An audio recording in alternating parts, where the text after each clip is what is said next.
가운데 오늘 오전에 홍남기 경제부총리가 인터뷰를 통해서 일본의 이번 조치는 명백한 보복이다. 그리고 확실히 상응 대응하겠다라고 밝혔습니다.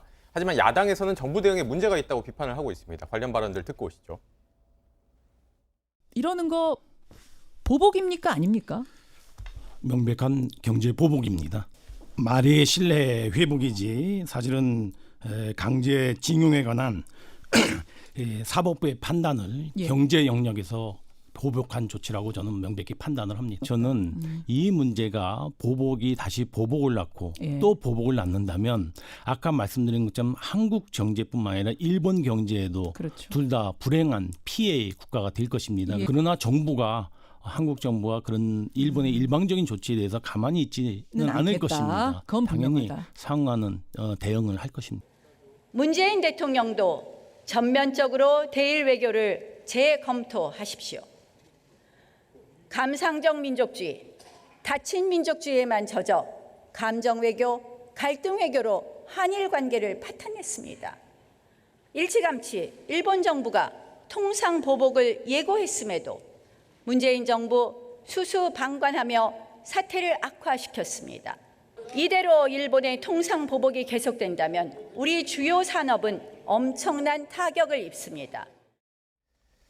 홍남기 부총리의 메시지는 경고라고 볼 수 있을 것 같습니다. 서로 보복하면 둘 다 큰 피해지만 계속 일본 이런 식이면 우리 가만 안 있겠다 이런 얘기일 텐데 이 신재위원, 이 김상조 정책실장도 정부가 지금 손 놓지 않고 있다 이런 메시지를 내놨죠. 네, 그런 비판들이 나오기 때문인데요.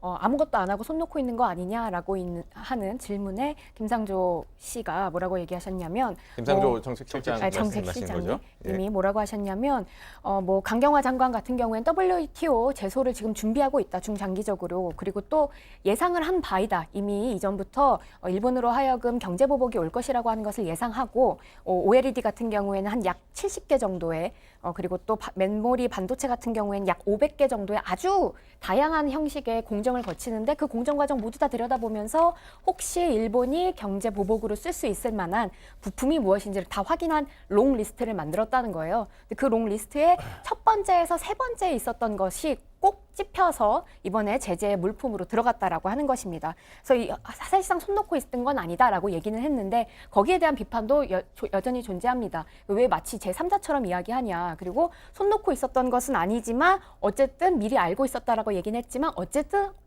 대안이 있냐. 어떠한 대안을 만들어놨냐. 이런 비판들이 아직도 있습니다. 네, 이 정부의 대응 방향에 대한 좀 토론도 좀 필요할 것 같은데요. 네. 노동위원회 의견 좀 들어보죠. 기본적으로 저희 처음 나왔을 때 얘기한 것처럼 기본적으로 이제 아베 총리의 의도가 뭐냐. 첫 번째가 이제 당장 다가오는 이제 서면 선거에서 이걸 써먹기 위해서 이제 결국 한국을 때리면 표가 나온다. 보수 우익들의 표가 나온다는 그것 때문에 이제 있던 것이고 또 한 가지는 아까 얘기한 그런 어떤 강제징용 피해 배상 판결 때문에 결국 일본 기업들이 피해를 입고 있다. 이런 문제가 또 있거든요. 더 멀리 가서는 사실 청구권 협정 때 모든 것이 해결되는데 왜 자꾸 그걸 거론하느냐. 이런 문제도 이제 복합되어 있는 것이고요.